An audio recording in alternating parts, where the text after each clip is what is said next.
In the year 317, there was a prosperous nation called Pars. When their ally, the kingdom of Meriam, was invaded by another force, Pars sent an army of 300,000 soldiers to support them. The invading army was slaughtered on the battlefield, and it was during this time that I met Arslan, the prince of Pars. He was being trained by an old swordsman named Variz, who was also the Grand Vizier of Pars. Arslan wondered why Variz did not go to war alongside his father, to which Variz replied that his duty was to protect the main palace, as the Eastern Kingdom was also eyeing an opportunity to attack. Arslan then questioned why Variz, being so busy, still took the time to train him in swordsmanship every day. Variz explained that since Arslan had never participated in a real battle, he needed to be prepared for when that time inevitably came. Later, Arslan went to meet the soldiers and the queen. The queen gave a speech before the troops and then left. Arslan followed her and promised that he would strive to become a ruler like his father. However, it was clear that the queen had little interest in Arslan. Afterward, Arslan encountered two falcons and Kishward, the captain of the royal guard. Kishward had returned to report that the battle had been resolved and that the king was on his way back. The king soon arrived in the capital, accompanied by his cavalry and two other knight captains, Carlin and Cubard. Rumor had it that the scar over Cubard's left eye was caused by a dragon. 3 young boys watching the scene dreamed of one day joining the knights to protect the king. However, everyone knew just how strong the king was after all. He had slain a lion by himself at the age of 13. The citizens also witnessed the king bringing back prisoners of war. These prisoners came from a nation that placed their god above all else, making it a theocratic state. The people of Pars could not understand why the theocratic nation would enlist even children in their army. Arslan personally went to greet his father, but the king, confident in his own invincibility, dismissed him. At this point, it became clear why Arslan was treated coldly. He was simply too weak. Determined to learn more about the outside world, Arslan secretly ventured into the marketplace to find the theocratic prisoners. However, as soon as he approached them, he was attacked, forcing him to find another way. Meanwhile, the same group of young boys from earlier confronted a child prisoner from the theocratic nation. Unbeknownst to them, the boy had hidden a knife in his shoe. As Arslan passed by with his guards, he overheard the boy's cries for help. The young prisoner suddenly attacked Arslan's bodyguard and took one of the boys hostage. When Arslan asked him to release the boy, the prisoner instead took Arslan himself as a replacement hostage. Hearing from a slave merchant about the incident, the soldiers immediately gave chase to rescue the prince. On their way, they passed by the stable of Darion, a cavalry captain, to inform him of the situation. The young prisoner was eventually cornered and decided to escape by jumping onto a nearby stall, taking Arslan with him. The two ended up on a rooftop, where they unexpectedly encountered a giraffe. Startled, the prisoner almost fell, but Arslan managed to pull him back up. Despite having saved his life, Arslan remained his hostage. The young prisoner soon realized that Pars was an incredibly wealthy nation. Arslan explained that Pars was renowned as a center of commerce, which was why there was no hunger or poverty. They continued moving across the rooftops, and Arslan asked why the boy did not choose to become a slave, as it would at least provide him with a stable life. The boy retorted that his homeland was not impoverished to that extent. He had joined the military to serve his god, who taught that all humans were equal. To him, the people of Pars were nothing more than heretics because they practiced slavery, which degraded human dignity. He believed that if all people devoted themselves to God, there would be no more war. The two were soon forced to flee again as soldiers pursued them. Meanwhile, the king met with the queen, and it was evident that there was no real affection between them. As for Arslan and the young prisoner, they were eventually cornered by the soldiers. However, the prisoner pulled Arslan with him and leaped off the city wall, plunging into the moat below. The townspeople rescued them, but the prisoner quickly grabbed a nearby horse and fled. Darion wanted to shoot down the young prisoner, but Arslan rushed in to stop him, causing him to miss. When Darion later confronted Arslan about why he had interfered, Arslan himself didn't know, so Darion simply claimed that he had poor aim. The 3 boys were then brought in to be punished for putting Arslan in danger, and their families offered to take the punishment in their place. However, Arslan pardoned them, inspiring the 3 boys to dedicate themselves to becoming cavalrymen so they could serve as his guards in the future. Arslan began to realize that the people of the theocratic nation were different from what he had been taught. He wanted another chance to speak with them. But then he discovered that the slave merchant had killed all the remaining prisoners because they refused to submit. When Arslan returned, he could not understand why those people had refused to become slaves, but Darion assured him that one day, if Arslan became king, he would take him to meet someone who could answer all of his questions. However, Arslan believed that his father's rule was still strong and had not considered ascending the throne. Yet, 3 years later, Mariam fell to the theocratic nation, and the war quickly spread to Pars. At the age of 14, Arslan went to the battlefield himself. What had happened? Let us go back a little in time. Despite 3 years of training with Varys, Arslan's swordsmanship had not improved much. He knew that Varys wanted to encourage him, but he could not shake the feeling that something was wrong. He thought that he lacked real battle experience, but Varys believed that no nation would be foolish enough to start a war with Pars. Suddenly, Varys received a letter from the king, and he was visibly shocked. It seemed that war had indeed begun.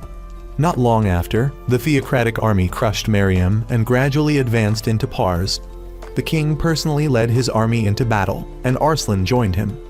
On the battlefield, Carlin noticed that Arslan seemed anxious and reassured him that there was no need to worry. Not only was the king present, but even Varys had come to fight, along with all the knight captains and over 200,000 soldiers. On top of that, they had the advantage of fighting on home ground. However, Arslan still did not understand how the theocratic nation had managed to take Mariam. Just then, a patrolling falcon returned, and Arslan noticed that its wings were wet. Carlin decided to scout ahead, as they were unsure whether it would rain. The 3 boys from before had now become soldiers and were serving in the army. They followed Arslan to the front lines, having sworn to protect him with their lives after he spared them 3 years ago. However, Arslan wanted everyone to survive and return home. Varys later approached Arslan, advising him not to stray too far and to stay close to the camp. However, Arslan was concerned about the dense fog covering the battlefield. Varys remained confident that the king would never be defeated and suggested that Arslan move around a little to clear his mind. Suddenly, a soldier arrived, calling Varys back, as the king and Darion were arguing. Since Darion was Varys' nephew, he had no choice but to intervene. The king was furious because Darion had urged him to retreat. Being a wise man, Darion found it suspicious that the theocratic army was waiting for them on the plains, where Pars should have had the advantage. Furthermore, the thick fog was greatly hindering their allied forces. This made Darion suspect that the enemy had set a trap, so he pleaded with the king to consider withdrawing to ensure their safety. The king refused to believe that the theocratic nation knew Pars so well, but Darion suspected that they had a spy or that some escaped prisoners had revealed information about the land. However, the king dismissed Darion's words as baseless nonsense. As a result, he stripped Darion of his title as knight captain and expelled him. He then demanded to know why Arslan was even there. Varys stepped in and slapped his nephew for daring to argue with the king.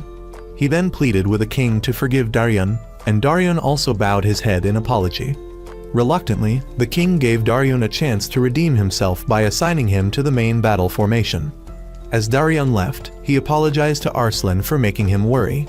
However, even Carlin had hesitated about this matter, which was why Darion had stepped up to speak to the king, fully aware that he would be punished for it. Arslan was then called back to his position, while Darion noticed that the king seemed somewhat indifferent toward Arslan. Varys advised his nephew to think carefully before speaking, given his blunt nature. He then asked Darion whether Arslan resembled the queen or the king, to which Darion replied that Arslan took after his mother. Varys seemed to be contemplating something and asked Darion to swear loyalty to Arslan no matter what happened.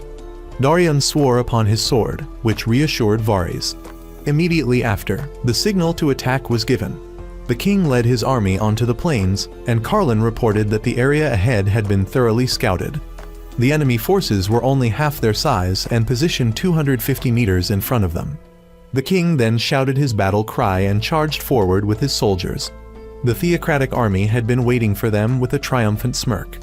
The Parsian forces immediately fell into a ravine that the theocratic army had secretly dug in advance. As the soldiers fell, they realized that the pit was filled with oil. Without hesitation, the theocratic army rained down flaming arrows, engulfing those trapped below in flames. the Parsian army quickly descended into chaos.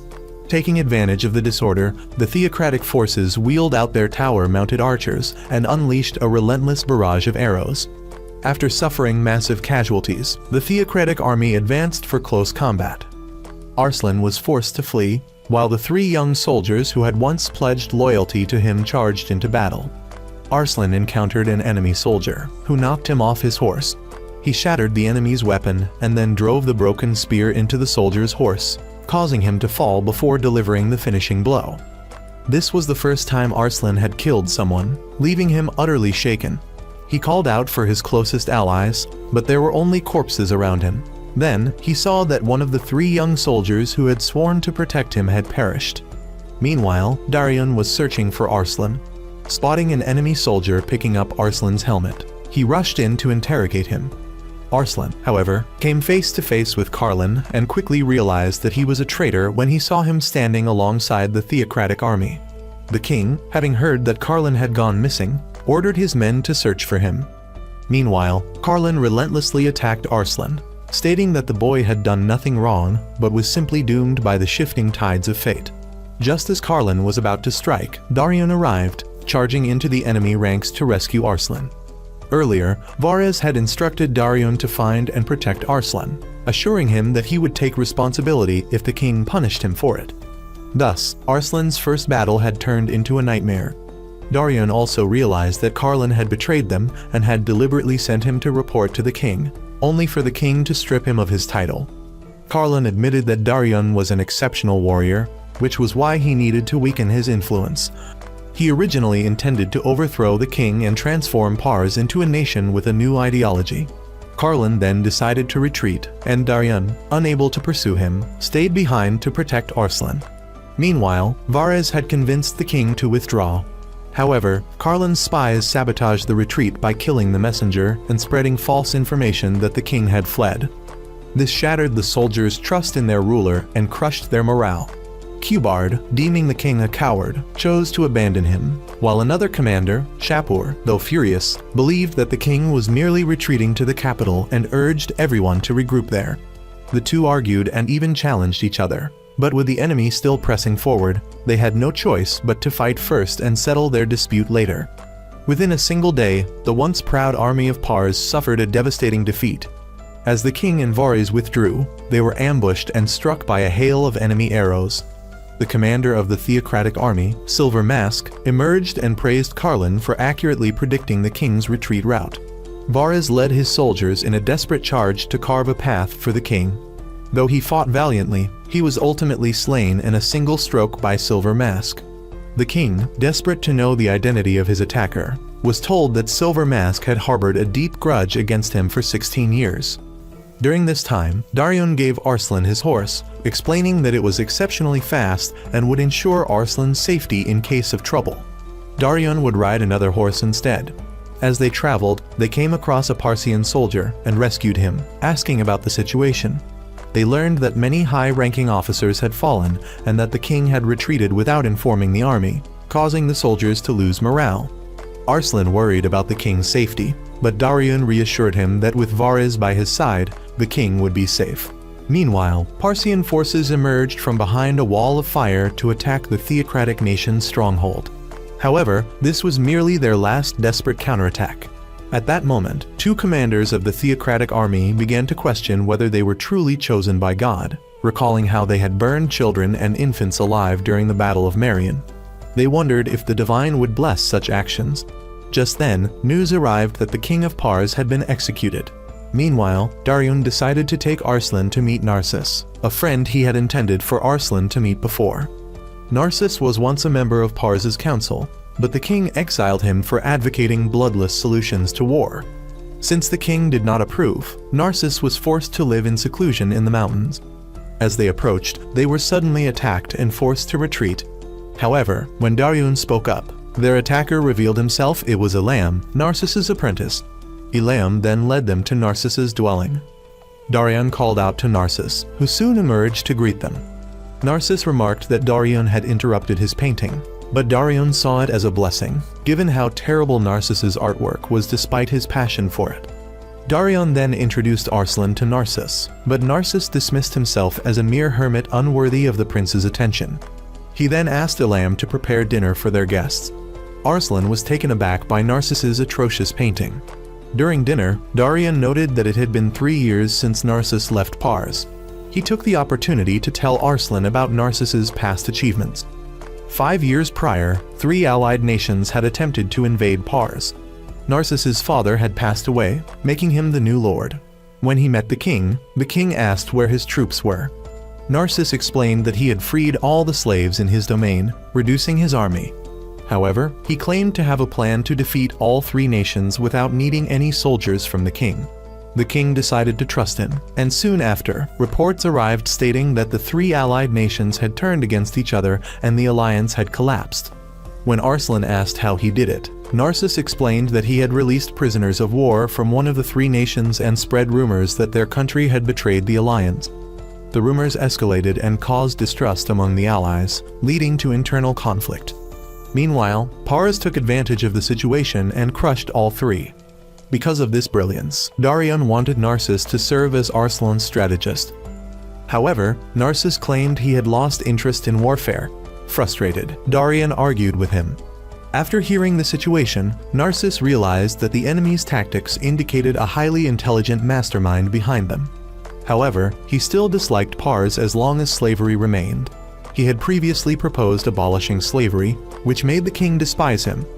Arslan remarked that if that was the case, then he and Darion were also disliked by the king for similar reasons. Hearing this, Narcissus gained a newfound understanding and agreed to support Arslan. That night, after Arslan had gone to sleep, Darion and Narcissus continued their conversation. Narcissus observed that the king had placed too much faith in his own strength, leading him to underestimate the importance of strategy. Darion hoped that Arslan would not follow in his father's footsteps. He also found it strange that Arslan had been neglected by his own parents. With Karlin's betrayal, Arslan was more consumed by sorrow than anger, and Darion's uncle must have sensed this as well, which was why he made Darion swear loyalty to Arslan. The next morning, Arslan woke up and saw Narcissus painting again. He went to Elam to see if he could help with anything, but Elam told him that simply not interfering and ruining things would be enough. Arslan then asked why Elam, despite both his parents being free, still chose to serve Narcissus. Elam replied that it was his own decision. Remembering the young prisoner he had met in the past, Arslan became even more convinced that abolishing slavery was the right thing to do. Just then, they discovered that Karlin's men had arrived. Narcissus asked which route Darion had taken to get there, quickly realizing that Darion had deliberately passed by Karlin's territory, exposing Narcissus's location to force him into this conflict. Darion, however, saw no other option now. Narcissus went out to meet Karlin's men, who, upon recognizing him, relayed that Karlin wished to recruit him. They were also searching for Arslan and Darion. Narcissus inquired about General Varys, and they falsely claimed that Varys had attempted to convince the army to surrender and was executed for it. Narcissus refused their offer, and then activated a trap, dropping them all into a pit. Turning to Darion, Narcissus asked how he wanted to deal with them, sensing Darion's anger over Varys' death. Arslan was deeply saddened by the loss of his mentor, but Narcissus decided that they would eat breakfast first and think later. During the meal, Narcissus suddenly threw a plate, causing the captives who had been trying to climb out by stacking themselves to fall back down. Darion, still grieving, had no appetite, and Narcissus remarked that thanks to Darion, they now had to find a new place to stay. At that moment, Arslan made a decision. He told Narcissus that if he joined his cause, he would be rewarded not with wealth or status, as those wouldn't earn Narcissus's loyalty, but with the thing he desired most. When Arslan became king, he would appoint Narcissus as the royal court's painter. Narcissus, amused and convinced, remarked that Arslan was nothing like an art-ignorant brute such as Darion. Darion, however, believed that making Narcissus a painter would be a stain on the nation's art. But Arslan reasoned that he would rather have Narcissus paint him than let the theocratic nation paint his memorial portrait. Before agreeing, Narcissus wanted to know if Arslan was willing to go against his own father to accept him. Arslan affirmed his resolve, and with that, Narcissus pledged his loyalty. Elam also chose to follow Narcissus, but Narcissus instructed him to prepare the horses and supplies, stating that a merchant friend at the harbor would provide him with work. However, Elaim, feeling indebted to Narcissus, refused to leave. Narcissus felt that Elaim was still too young, but in truth, Elaim handled most household tasks better than he did. Arslan, fond of Elaim's cooking, also wanted him to stay, and Darion agreed. He noted that Arslan had never had a real friend before, and hoped that Elaim would be a good companion for him. Once they were fully prepared, the group set out. Meanwhile, Carlin's men finally climbed out of the pit, only to find that their horses and supplies had been stolen. Still, they believed Arslan's group wouldn't be able to leave the mountain since their forces were stationed below. However, Arslan and his group were already hiding in a cave, waiting for the enemy to descend the mountain. Narcissus understood that Arslan was worried about the capital, but descending now meant an inevitable confrontation with Carlin. The best course of action was to wait until they left. Narcissus then devised a plan to lure Carlin's troops to an area he had prepared. He emphasized that a proper strategy must be one that even the weakest warrior could execute and still achieve victory. Overconfidence and strength while disregarding strategy would only lead to a disaster, just like the battle on the plains that Arslan would never forget. The king had never lost a battle before, which made him arrogant and always see war as the solution to every problem. If Arslan were like his father, he would leave at any time. Narcissus also warned Darion not to kill Carlin if they encountered him, as he suspected that Carlin was holding onto a significant secret. Meanwhile, Kishwash, who was guarding the border, noticed that the eagle he had entrusted to Arslan had returned. A cavalry captain named Bauman then arrived to inform Kishwash about the king's defeat and that the Holy Kingdom was now advancing toward the capital. At this moment, the Holy Kingdom had already surrounded the capital, forcing it to close its gates and defend itself. However, the high priest of the Holy Kingdom, Baden, brought the cavalry captain Shapur before the soldiers, intending to punish him as a way to demonstrate divine punishment to the people of Pars. Baden then rallied his troops to cheer, but Shapur declared that he was no heretic and had his own faith. He would rather die than submit to their wretched god. As Shapur was continuously beaten, he shouted to his fellow soldiers, urging them to shoot him with arrows, as he would rather die at the hands of his comrades than those barbaric beasts. However, no arrow could reach him. At that moment, an archer standing atop a tower fired a single arrow straight into Shapur's head, granting him release. The queen noticed this archer and ordered her attendants to bring him before her. Meanwhile, the Holy Army began their assault, setting up ladders to scale the walls and bringing forth siege towers to counterattack. The queen then met the archer, who introduced himself as Jeev, a wandering musician. He claimed to have many talents and boasted that his archery skills were on par with the queen's closest retainers. However, one of the maids accused Jeev of being a fraud, revealing that he had previously tricked her into believing he was a prince. Jeev, however, had his own way of explaining, and the queen, understanding his reasoning, did not punish him for killing Shapur. Instead, she wished to see his musical talent. Jeev then performed a song, blending music with storytelling. Impressed, the queen rewarded him with 200 gold coins, deducting some as punishment for his deception. Meanwhile, Narcissus deduced that the capital must have been attacked, but its walls were too sturdy to be breached from the outside. The only way to take it down was through internal sabotage, and the Holy Kingdom had a method for that. They began chanting, calling upon the slaves inside the capital to rise up. Soon, the slaves started rebelling en masse to seize their freedom. Their numbers far exceeded those of the nobles, meaning the situation was bound to worsen, and the capital would likely not hold for long. Narcissus remarked that no matter how urgent the situation was, the four of them alone could not possibly save the capital. The king should have freed the slaves before things reached this point. The next day, the Holy Army displayed the severed heads of cavalry captains who had fought in battle before the Parsian soldiers. The queen inquired and confirmed that the king's head was not among them. The two remaining captains inside the city noted that the queen did not even ask about Arslan, which was a testament to how dire the situation had become. They then heard news that the slaves were gradually being swayed by the enemy. One of them rushed out to drive the slaves away, fearing a rebellion. However, soon after, the soldiers reported that a group of slaves had already revolted and were trying to open the gates for the Holy Army. The bearded captain rushed forward, cutting down the traitorous slaves. Captain Sam, on the other hand, argued that killing 10 rebellious slaves would only create even more rebels. The slave owners, panicking upon hearing more reports of uprisings, realized they could not simply imprison all the slaves, as there would be no one left to work. However, the slaves had already begun killing their masters to claim their freedom. Sam was forced to meet with the queen to report that the slave uprisings were escalating beyond control, pushing the situation toward a deadlock. He proposed offering rewards and changing their treatment to pacify them. The queen believed this would weaken the foundation of the kingdom, but their enemies were already using that foundation against them. Meanwhile, Jeeves saw that things were getting worse and decided he should leave soon. He later met with the Grand Vizier, who wanted him to help with a few tasks. Jeeves noticed someone hiding behind the curtain, ready to attack if he displeased the Vizier. The Vizier then ordered Jeeves to escort the queen out of the capital through a secret passage. That night, Jeeves led the queen away, thinking that in the end, the royal family was just a bunch of cowards fleeing for their lives. At the same time, Darion asked how long they intended to stay, to which Narcissus replied that saving the capital was impossible now. Instead, their goal should be capturing Carlin, as he was currently a valuable asset to the Holy Kingdom. However, the Holy Kingdom likely did not fully trust him, so he would act separately. If they could capture him, they might uncover his reasons for betrayal. Meanwhile, Jeeves realized that the woman he was escorting was not the queen. He could distinguish people by their scent.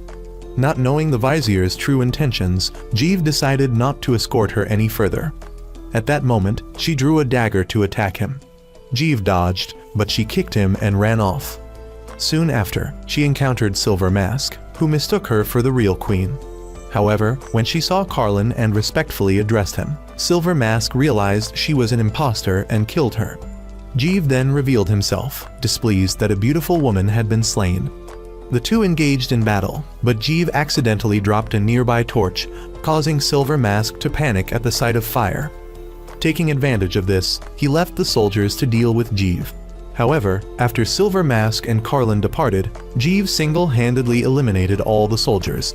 He then decided to plunder the noble's wealth and take a few beauties with him before escaping.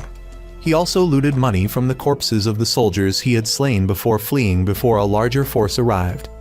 Meanwhile, Sam, while defending the walls, noticed the palace burning and rushed back. He discovered that the Holy Army had infiltrated through the sewers and had also freed the slaves. Soon, he confronted Carlin and confirmed that his betrayal was real. Carlin invited him to serve the Holy Kingdom, but Sam refused and tried to escape, only to be struck by an arrow from Silver Mask. At the same time, the bearded captain saw the slaves opening the gates and tried to rally his forces to stop them. However, the enemy had already breached the city, and the capital had officially fallen. The fate of the ruling figures remained uncertain. One used every trick behind dark words of welcome. Another watched the capital burn from the night sky, and one desperately sought the justice he believed in. As for Arslan's group, they had officially set out on their journey. Meanwhile, the Holy Kingdom began clearing out the capital and prepared to bring their king in. Shortly after, once the palace was fully secured, the queen was brought before the king of the Holy Kingdom. According to the two commanders, she had once been engaged to the former Grand Vizier. However, a certain king had taken her away. This king was the older brother of the current Holy King. That man had killed his own brother to claim both the throne and the queen, making her someone who brought disaster to any man she was with. Everyone was eager to see how the new king would handle her, as she was an infidel. However, the new king seemed to be growing interested in her. Soon after, a soldier arrived to report to Guiz, the Grand Vizier and younger brother of the Holy King. Guiz was managing the weapons and treasures of the palace when he heard that his brother wanted to make the Queen of Pars his wife, which infuriated him. Guiz confronted his brother, warning him about the fate of the men who had been involved with the queen. However, the king dismissed his concerns, stating that those men met their demise because they were all infidels. Guiz became even angrier when the king decided to grant a portion of the royal treasury to the high priest Baden. Later, Silver Mask visited Guiz, and the two conspired to overthrow the king and install Guiz as the new ruler. Meanwhile, Holy Army soldiers were openly extorting goods from the citizens.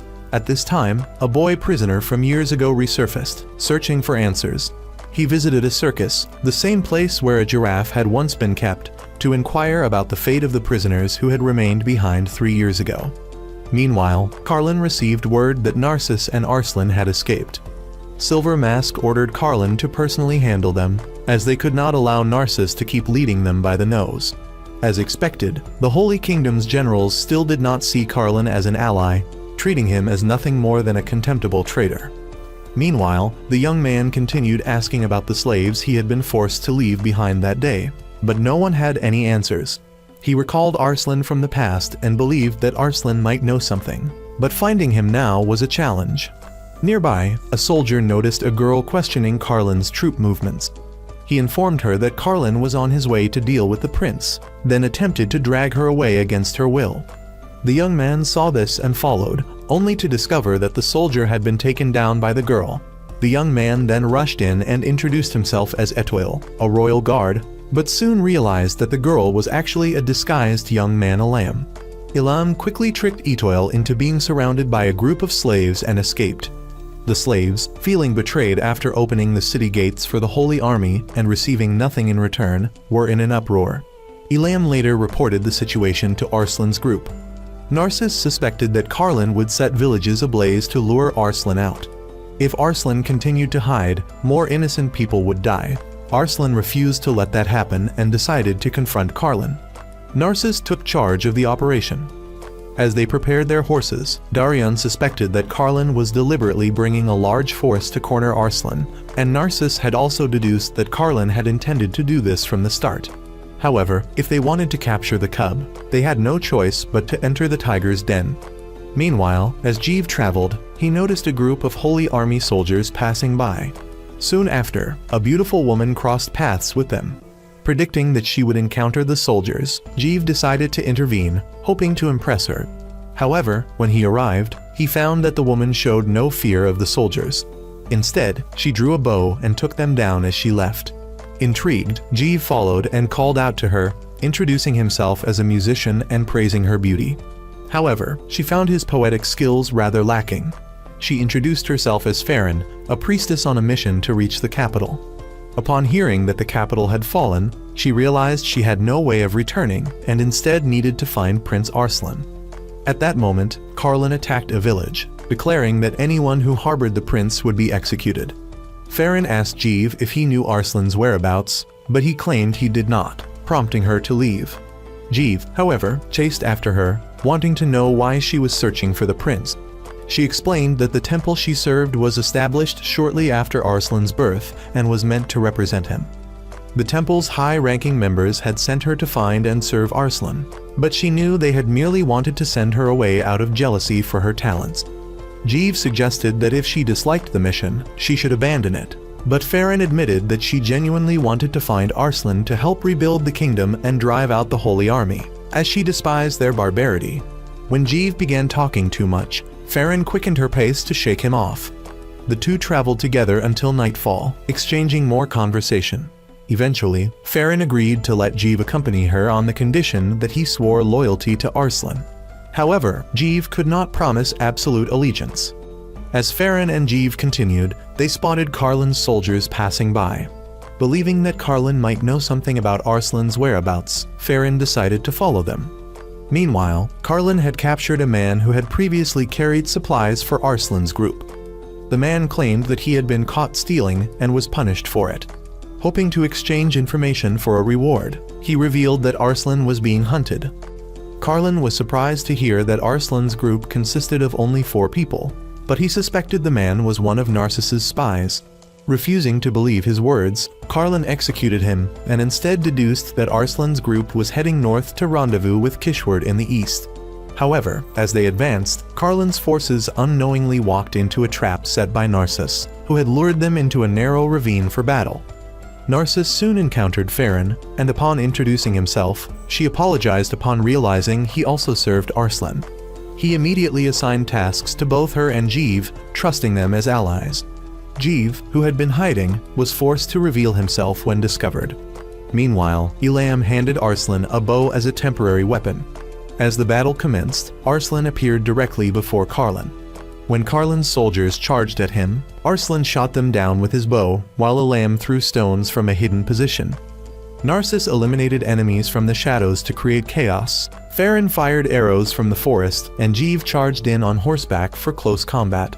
The enemy, unable to determine how many opponents they were facing, fell into panic and lost morale. Carlin personally charged at Arslan, but Elayam dropped rocks while shouting Darion's name, causing the enemy troops to flee in terror. With his soldiers retreating, Carlin reached Arslan just as he ran out of arrows. Arslan demanded to know why Carlin had betrayed Pars, as he had never been mistreated. However, Carlin refused to answer and simply told Arslan to die considering him a traitor. Before Carlin could strike, Darion intervened, and the two warriors moved to a secluded area for a duel. Darion feigned an opening, prompting Carlin to attack, but he then reversed his spear and stabbed Carlin in the stomach. As Carlin stumbled, he attempted to steady himself with his spear, but ultimately fell, with the weapon piercing his throat. In his final moments, Carlin revealed that the king was still alive. He was astonished that Arslan had gathered such capable allies and became convinced that the true king would one day reclaim his throne. The group informed Arslan of the king's survival, raising the possibility that he might reunite with him. Farron then bowed before Arslan, and upon learning she was a priestess, Arslan requested that she pray for the fallen soldiers and even for Carlin. She agreed, but Jeev scoffed at the royal family's peculiar nature, finding it absurd that Arslan would pray for a traitor. While he was willing to stay for Farron's sake, he made it clear that he would leave if things took a turn for the worse. Narcissus decided to return to the capital to assess the country's situation. Meanwhile, Silver Mask confronted the king, revealing his true identity as Hermes, the son of the man the king had slain to seize the throne. This made him the king's nephew and the rightful heir of Pars. However, the king merely laughed, and Hermes departed. He later met with a mysterious figure who informed him of Carlin's defeat. The next day, Darion and Narcissus infiltrated the capital for reconnaissance. The city had suffered significant destruction. Meanwhile, the Holy King unexpectedly visited the queen to profess his love, but she remained silent, still considering herself a widow. Enraged by her rejection, Bodin declared her an infidel deserving of execution. However, since he could not act against her directly, he instead ordered the burning of all 12 million historical records of Pars stored in the palace. He deemed them demonic scriptures of heretics, believing that the people needed nothing more than the holy scriptures and faith in God to remain free of illness. Bodin then mocked the king, implying that God would not forgive a man who saw himself as supreme and married a heretical woman. Narcissus and Darion, having infiltrated the capital, witnessed the scene. Enraged, Narcissus decided to personally eliminate Bodin, leaving the matter of the king's brother to Darion. Meanwhile, Jeev and Farron spotted a group of soldiers passing through the forest they were guarding. Arslan, worried about them being alone in enemy territory, voiced his concerns, but Elayam reassured him that they were highly skilled. Arslan then requested to fetch water with Elayam, who allowed him to assist. However, as Arslan drew water from the well, he accidentally broke the rope, causing the bucket to fall in. Elayam went to find a replacement while Arslan, feeling useless, resolved to prove his worth. While searching for a way to be helpful, Arslan saw a group of soldiers bullying a father and his child. He rushed to intervene, brandishing a hoe to threaten them, but they remained unfazed. Only when Etoile arrived did they back off, as she held the rank of squad captain. Recognizing Arslan, Etoile was shocked that he was still alive. She was now a military officer rather than a slave, confident in her position. Etoile had heard rumors that the king and prince of Pars were demons. Meanwhile, Narcissus and Darion discovered that the faith of the Holy Kingdom's people was vague and almost non-existent. Their scriptures spoke of a promised land meant for their believers, justifying their invasion and occupation. Blessings from God were nothing more than a pretext for conquest. Arslan, puzzled by this contradiction, asked Etoile why the Holy Kingdom preached equality but still treated Parsians unfairly, even after they converted. Etoile had no answer. When Elayam returned, tensions rose, and the two sides were about to fight, but Arslan stopped them. Etoile chose to leave peacefully and asked about the former prisoners of war. Arslan informed her that they had perished. Having no more ties to the past, Etoile departed, handing Arslan a holy scripture to read. Later, Darion asked Narcissus about his plan for reclaiming the kingdom. Narcissus proposed freeing the slaves and using Arslan's status as prince to rally the people. However, he recognized that this would anger the slave-owning nobles, possibly worsening the situation. As they discussed their strategy, they encountered a former soldier of Carlin's army. Upon recognizing Darion, the soldier fled. Narcissus decided to step away for a moment, tracking down Carlin's remnants, who sought revenge for being outwitted before. He dealt with them single-handedly, while Darion cut off their escape, capturing one for interrogation. The captive knew nothing about the king's location, only that he was imprisoned somewhere, while the queen had attracted the Holy King's attention and received a marriage proposal. After knocking the soldier unconscious, Narcissus and Darion considered their next move. Since the king stood in the way of the Holy King's marriage, he would likely be executed soon. As they split up to gather more intelligence, Darion unexpectedly encountered Hermes. The two warriors immediately clashed. When Hermes learned Darion's name, he realized that Darion was the nephew of Varus, the man he had killed. Taunting Darion, Hermes challenged him to avenge his uncle. During their battle, Darion shattered Hermes' mask, but still could not identify him. Narcissus then joined the confrontation, introducing himself as the future royal court painter, but Hermes dismissed them as nothing more than a hunting dog and a jester. Reinforcements arrived, forcing Darion and Narcissus to retreat. As they left the capital, they marveled at Hermes' extraordinary skill and speculated whether he wore the mask to hide burns on his face or simply to conceal his identity. Upon returning to Arslan, Narcissus stated that if Arslan wished to start an uprising, he needed to demonstrate his ability to abolish the long-standing institution of slavery while also proving his integrity to earn the people's trust. However, at this moment, Arslan's priority was not formulating a strategy. Rather, he needed to determine his true objective. The group's duty was to help him achieve it. The next day, Arslan and his group were pursued by Holy Kingdom soldiers. Fortunately, Darion arrived with reinforcements, having secured the aid of a certain lord over the past few days. As they arrived at the lord's castle, Arslan noticed the abundance of slaves in the area. The lord personally greeted Arslan, expressing relief that the prince had survived after hearing about the fall of the capital. He welcomed Arslan with a lavish feast, though Jeev and the others immediately recognized his true intent to win Arslan's favor. The lord even proposed marrying his daughter to Arslan. When asked about his plans, Arslan stated his intention to abolish slavery and recruit more followers. The lord smiled outwardly, but later that night, he separated Arslan from the others, except for Farron. Darion wished to stay by Arslan's side, but Narcissus signaled him to back down. Later, the lord came to discuss matters with Arslan privately, while Narcissus and the others, aware of the separation, decided to play along for now, as making an enemy of him at this stage would be troublesome. Meanwhile, Jeev detected an intruder, only to find that it was Arslan himself, who had climbed over to relay the lord's ultimatum. He would only support Arslan if the prince married his daughter, or if he agreed to maintain the slavery system. Arslan arranged to give his answer the next day, and Narcissus advised him to be ready to leave at any moment, handling the rest himself. He instructed Jeev to escort Arslan back and deliver a message to Farron. When Jeev met Farron, he was nearly kicked out of the window before they both noticed unusual movements among the soldiers. Around the same time, Elam returned and informed Narcissus that he had found anesthetic incense in the ceiling. With reports of suspicious military activity, they began preparing for action. Soon after, the lord visited Arslan again, proposing to eliminate potential threats to his rule. Narcissus and Darion. He saw Narcissus as dangerous due to his way of thinking. However, Arslan chose to trust Narcissus over the lord, as Narcissus had provided him shelter without resorting to armed coercion. Arslan called for his group to depart, confident that the lord was wise enough not to act against them. However, as they left, the lord assigned 2 soldiers to escort Arslan's horse. Farron quickly noticed they were carrying hidden daggers and confronted the lord. At that point, the lord revealed his true colors and ordered an attack.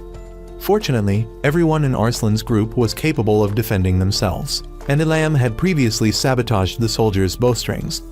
Despite this setback, the lord still ordered his men to fight with swords, prompting Darion to intimidate him. When the lord attempted to strike Arslan directly, Darion was forced to kill him. With their leader dead, the soldiers lost their will to fight. As they departed, Arslan freed all the slaves in the castle. However, instead of gratitude, the former slaves resented him for killing their master. Darion had to escort Arslan away, while Narcissus had already anticipated this reaction. He had allowed Arslan to experience it firsthand, knowing that the prince would not have believed him otherwise. Though slavery was harsh, it at least provided the slaves with a means to survive. Still, Narcissus reassured Arslan, telling him not to lose heart, as his chosen path was the right one, and they would help him achieve it. Darian then asked about their next destination, to which Narcissus replied that they would head east, toward Kishward's stronghold. Meanwhile, Gis learned that the clergy, emboldened by Baden's support, had begun indiscriminately killing people. He immediately dispatched forces to suppress them, using force if necessary. Gis then confronted Baden, warning him that his actions could incite a coup. However, Baden remained unfazed, believing that the Holy Kingdom's forces still outnumbered their enemies. Not long after, the Templar Knights serving High Priest Baden entered the capital. Meanwhile, it was revealed that Sam was still alive. He had no idea why he had been spared. Hermes approached him, asserting that he should be kneeling before him. However, Sam declared that he would only kneel before the rightful king of Pars. In response, Hermes revealed his true identity, shocking Sam, who had believed that Hermes had perished in the Great Fire 16 years ago. At this time, Arslan was still traveling a long and arduous route to avoid ambushes while heading east. Along the way, he asked Elam what kind of future he desired for himself. Elam responded that he would leave his future in Narcissus' hands. Jeev observed that Arslan was unlike any noble he had encountered, as the young prince genuinely cared for his retainers. Meanwhile, Hermes recalled the day he had proudly told his father that he had slain a lion by himself and was worthy of the throne. Yet, the king had set fire to the castle, leading to disaster for both father and son. A maidservant then approached Hermes, informing him that someone had come to see him. He soon met Xander, the son of Carlin. Xander pledged his loyalty to Hermes and sought permission to eliminate Arslan and Darian to avenge his father. Not long after, Farron received a divine premonition of a bloodthirsty pursuer closing in on them. The group quickly decided to flee, but before long, they received news that the enemy was closing in fast. Darian chose to stay behind and fight, while the others focused on getting Arslan to safety. However, during the retreat, Farron and Narcissus became separated from the group. Farron doubled back to assist Darian, knowing that even he would struggle against an entire battalion alone. Together, they instilled fear in the enemy soldiers, forcing them to hesitate until Xander arrived on the battlefield. Darian was taken aback upon learning Xander was Carlin's son. Xander wielded a massive sword and struck with such force that Farron was knocked off his horse. He then attempted to attack Darian, but the latter dodged, causing Xander's sword to embed itself deep into a tree trunk. Yet, to Darian's shock, Xander was powerful enough to rip the tree from its roots. Farron then returned and shot Xander's horse, taking advantage of the distraction to land a strike.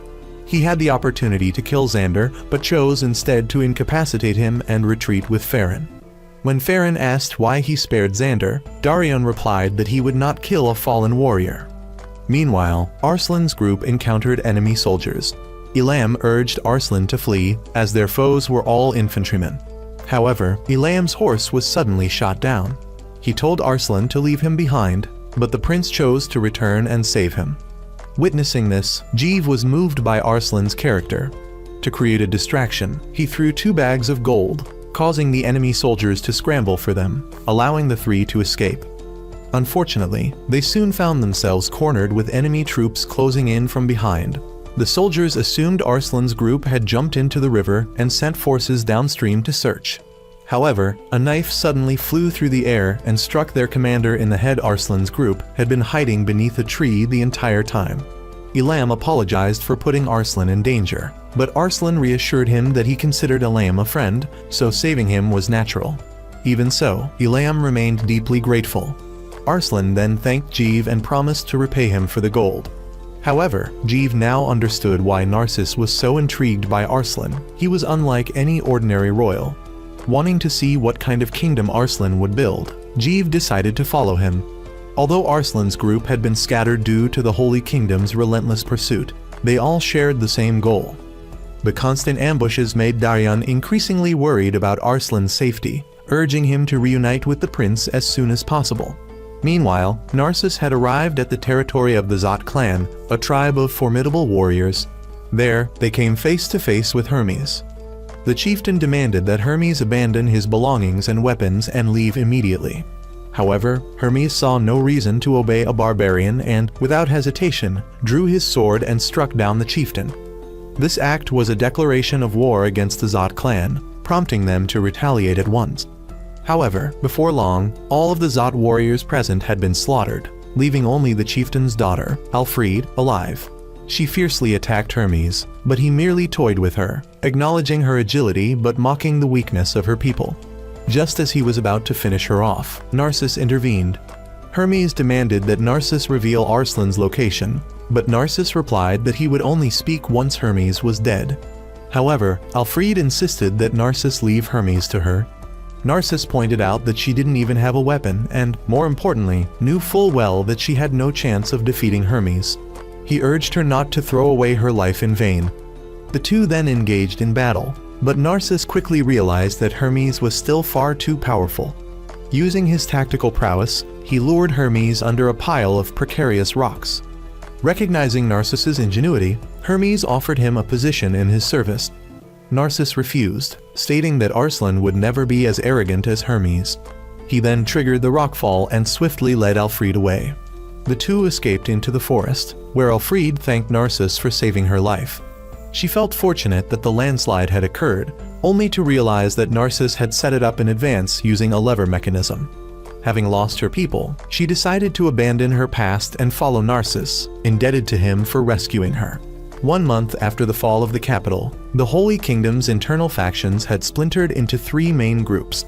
First was High Priest Baden, who commanded tens of thousands of Templar Knights.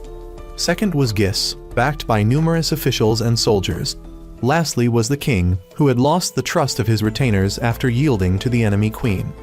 Then, a significant event took place. One of the Templar Knights' commanders was assassinated. Baden immediately blamed the king, claiming that he had ordered the killing because the commander had opposed his marriage. However, Gis argued that the commander had been executed for engaging in relations with a woman of a different faith, which was his rightful punishment. Baden refused to accept this and swore vengeance upon both the king and Gis. In response, Gis mocked the Templar Knights, saying that their lowered banner was proof of their incompetence. He then demanded that Baden withdraw his forces to avoid further disgracing himself. Furious but powerless, Baden had no choice but to retreat with his troops to Meriam. Meanwhile, Arslan's group was nearing the fortress in the east. Elsewhere, Darion once again confronted Xander. Xander declared that Darion had to pay for killing his father, but Darion insisted that the fault lay with Carlin for betraying his country. However, Xander argued that his father had done no wrong, as he had merely served the rightful heir to the throne. Before Darion could make sense of Xander's words, a sorcerer with the ability to burrow underground suddenly appeared, announcing that he had been sent by Hermes to aid Xander. Xander, unconcerned with the details, allowed the sorcerer to do as he pleased and charged at Darion. Forced to keep an eye on the sorcerer, Darion was knocked off his horse by Xander. Xander pinned him to the ground, allowing the sorcerer to strike from behind. At that moment, Arslan arrived to support Darion. Darion quickly warned Arslan about the sorcerer, but Arslan was struck and sent flying before being helped by a lamb. However, he soon recovered and lunged forward, stabbing the sorcerer. Xander attempted to attack again but was unhorsed by Darion, who pressed his spear to Xander's throat. However, Xander managed to break free and flee, only for Farron to shoot him with an arrow, sending him tumbling off a cliff. With Arslan's group now mostly reunited, they pressed onward toward the eastern fortress. Before long, they encountered Kishward, who had arrived with reinforcements to assist them. It turned out that Narcissus had arrived ahead of them, and had led Kishward's forces to this location. Without hesitation, Kishward charged into battle, forcing the enemy to retreat. The others were surprised that Narcissus had beaten them there, and were also curious about the girl accompanying him. Introducing herself, Alfried proudly declared that she was Narcissus's future wife despite the 10-year age gap between them. This eastern fortress served as a border stronghold for Pars. Since it had not participated in the defense of the capital, it now housed the largest remaining force in Pars. As Arslan's group entered, the soldiers greeted him with great enthusiasm. Darion, having been separated from the group, was unsure of what had transpired in the meantime. Jeev jokingly suggested that Narcissus had failed to resist temptation, but Narcissus clarified that he had merely saved Alfried, and she had been clinging to him ever since. Narcissus then informed Darion that Hermes had appeared, and that all the attacks on their journey here had been orchestrated by him. Arslan later reunited with Bauman and decided to launch a counterattack with the 80,000 soldiers stationed at the fortress to reclaim the capital. That night, Hermes was furious that Arslan had managed to escape at the last moment. Meanwhile, Jeev was frustrated after all his efforts to impress, only for Farron to end up spending more time with Darion. When Arslan apologized if he had upset Jeev, Jeev dismissed the concern, saying that the harder the path to conquest, the more rewarding the outcome. Elsewhere, Alfred and Elam had started arguing, as both harbored feelings for Narcissus and disliked the other constantly being around him. Alfred later complained to Farron, saying that Narcissus's efforts to rebuild the nation would only result in more nobles rising to power. Farron, however, pointed out that Alfred was well aware that Narcissus was becoming exactly the kind of man she admired, hence why she followed him so persistently. However, since Narcissus was currently focused on national affairs, Alfred first needed to prove her own usefulness. At the same time, Arslan confided in Kishward about his vision for the future, declaring that he would abolish the long-standing system of slavery. He understood that many nobles would oppose this, but he was determined to improve the nation otherwise. This war would be meaningless. Kishward respected Arslan's decision and wished for his success. However, the next morning, Bauman unexpectedly announced that they could not mobilize their troops due to unresolved issues. Narcissus, seeing through him, remarked that Bauman had never personally led a campaign and was merely looking to enjoy his twilight years in peace. After the meeting, Kishward revealed that before the battle on the plains, Bauman had received a letter after which his attitude had completely changed.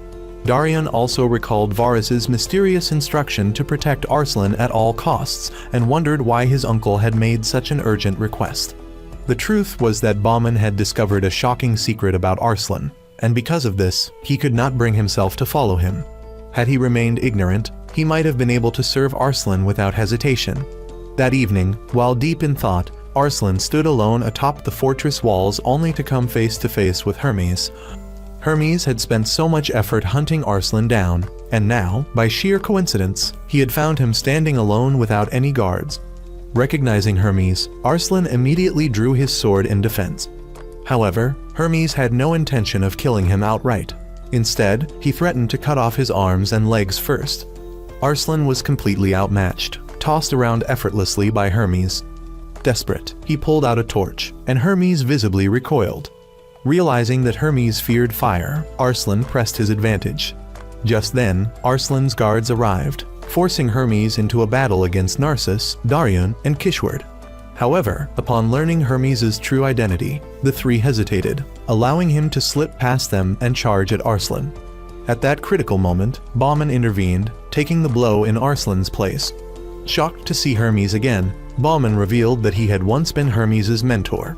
He explained that he was protecting Arslan because Varys had entrusted him with this duty. Hoping for mercy, he pleaded with Hermes to withdraw. He then commanded everyone not to pursue Hermes, revealing that Hermes was the last remaining member of the Parsian royal bloodline. Before breathing his last, Bauman apologized to Arslan and expressed his wish for him to become a just king. Taking the secret that Varys had uncovered to his grave, Bauman passed away. At that very moment, an urgent report arrived the Eastern Kingdom was mobilizing its forces for an attack. While the others were thinking about how to respond, Arslan seemed somewhat unfocused on the situation ahead. He was startled when called upon and declared that they would intercept the Eastern Kingdom's army right there. We then meet Rajan, the second prince of the Eastern Kingdom. Rajan believed that Pars was in turmoil, making this the perfect opportunity. But his own kingdom was not much better off, as the king had just been deposed and the crown prince was quite incompetent. Rajan wanted to prove that he was more deserving of the throne. Meanwhile, Darion and Narcissus told Arslan to stay behind in the fortress and wait for good news from them. Although Arslan agreed, both knew that he wanted to join the battle in some way. He was too kind, but kindness alone was not enough to be king. Even though Hermes realized that Arslan was now alone with his guards away on the battlefield, he still chose to retreat instead of attempting another assassination. Dodvert, meanwhile, wondered why they were bringing only 10,000 soldiers against 50,000 enemies. Narcissus explained that they had all three crucial factors: heaven's favor, terrain advantage, and unity.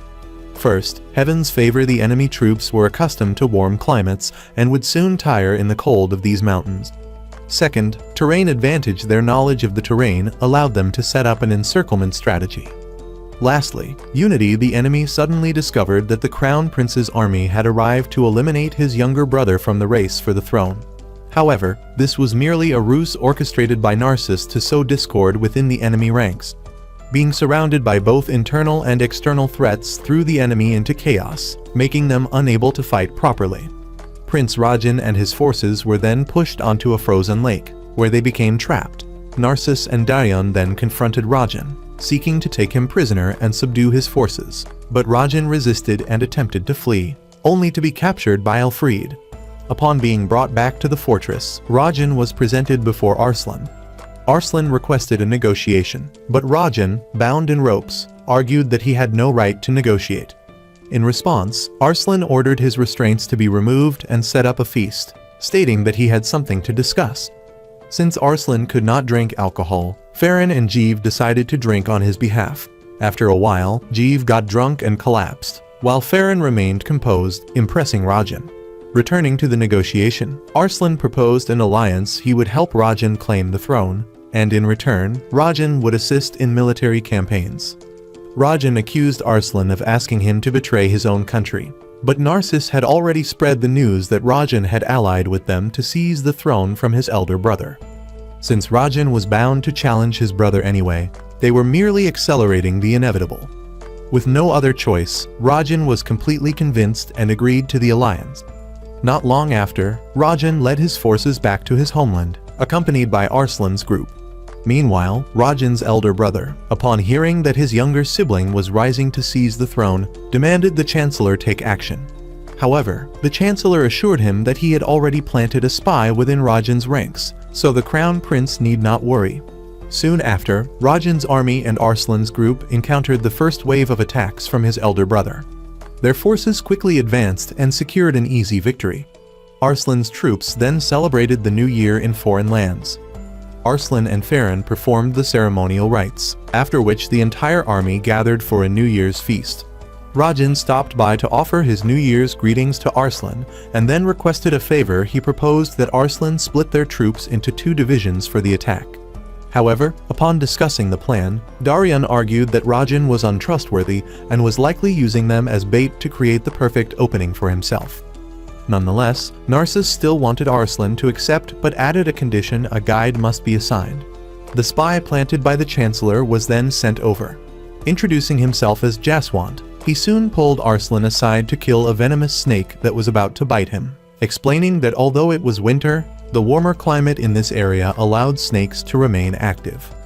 As Jeev was leaving, he unexpectedly exchanged a few words with Jaswant and engaged in a brief martial arts sparring session. Jeev recognized that Jaswant possessed considerable combat skills before letting him go. Daryon, however, was unsure of Jeev's intentions behind this unexpected interaction. Not long after, the entire army arrived at a fortress, intending to seize it to facilitate their movements.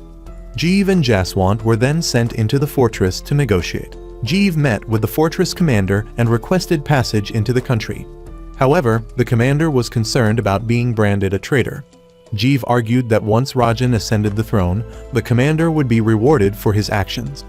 After considering the matter, the commander decided he needed time to think and had his attendants entertain the two. Later, Jaswant secretly approached the commander and revealed that he was an agent of the Grand Vizier. He proposed that the commander take advantage of the situation and sabotage the Parsian army.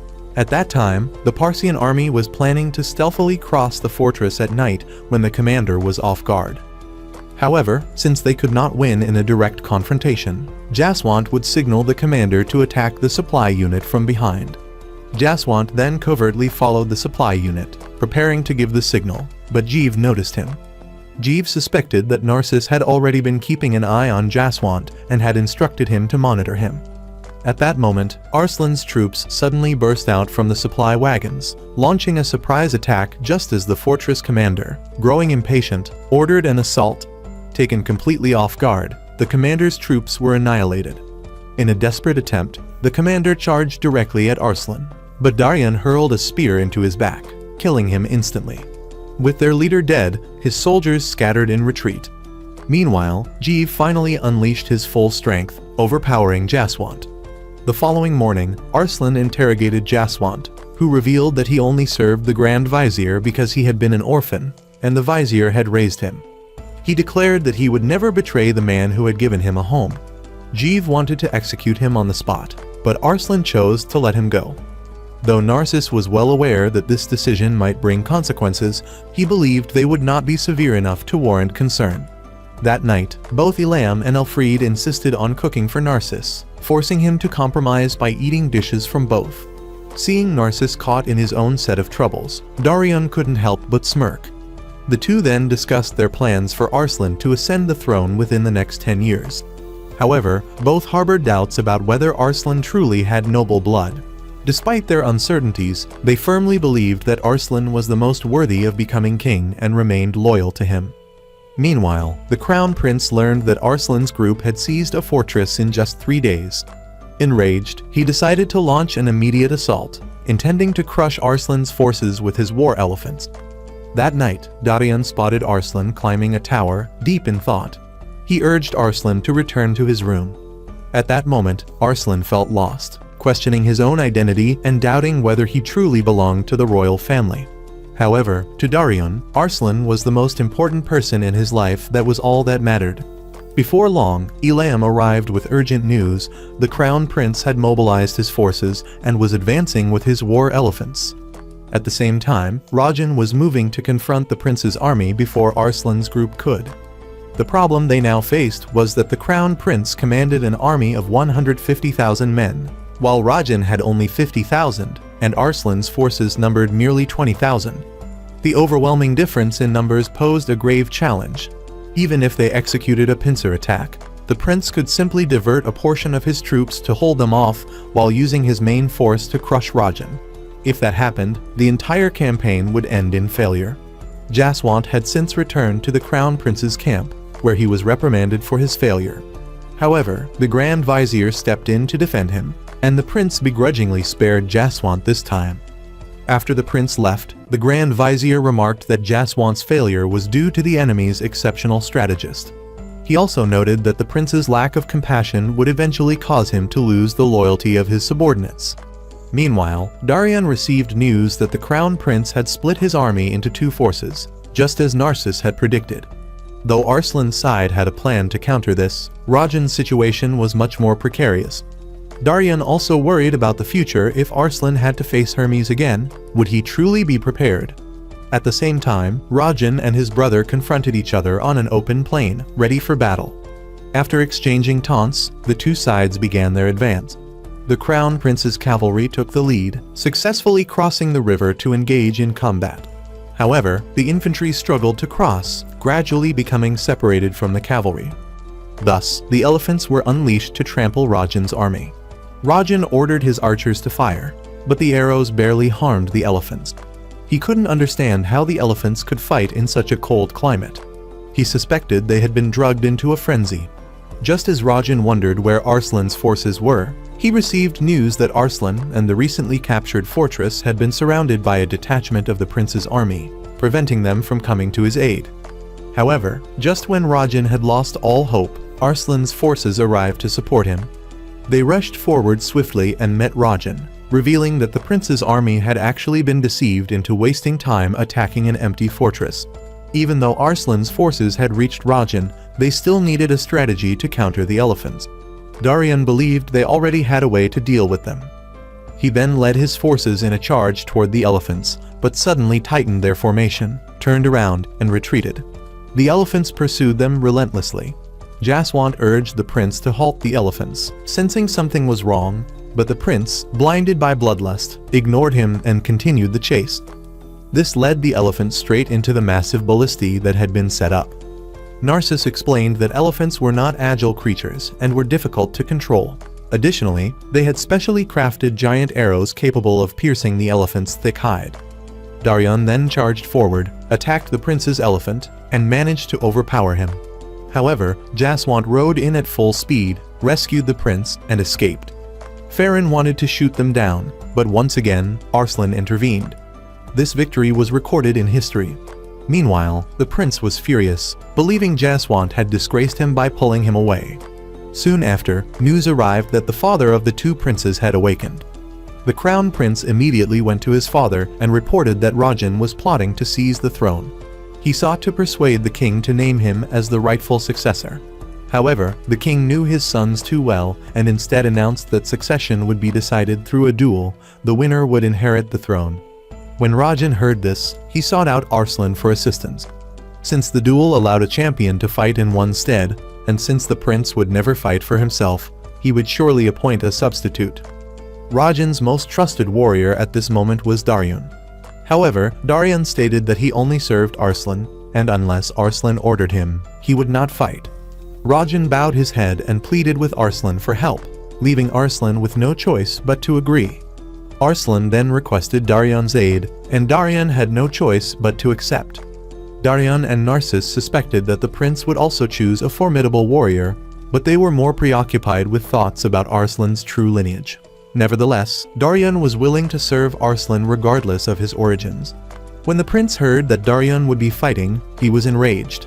Left with no alternative, he unchained a deranged criminal, a monstrous beast of a man, to serve as his champion. Soon after, Arslan's forces arrived at the capital, where they noticed the townspeople were not particularly welcoming. It was understandable, as this place had never hosted foreign visitors. Eventually, they reached the arena where the duel would take place. Arslan had the opportunity to meet Rajan's father, and shortly after, Daryon stepped onto the battlefield. On the other side, the monstrous warrior emerged, breaking past the guards and stepping forward. He shattered his chains, grabbed a massive axe, and entered the arena. When Arslan asked Rajan about this warrior, Rajan reassured him that Daryon would be fine.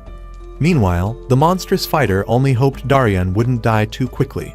As the battle began, the brute launched a relentless assault, quickly knocking away Daryon's shield. However, Daryon counterattacked, managing to land a slash on the beast. Unfortunately, the wound was not deep enough, and the monster continued his furious assault. Farron admitted that this opponent truly was a beast in human form. While Daryon might be invincible against men, against such a monster, she wasn't sure. Even so, she urged Arslan to remain calm. The monstrous beast continued to swing relentlessly at Daryon's sword, eventually breaking it in two. One powerful blow knocked off Daryon's helmet. Although Daryon was in a dire situation, Narcissus remained calm. Daryon continued to dodge the beast's attacks and managed to stab him in the back.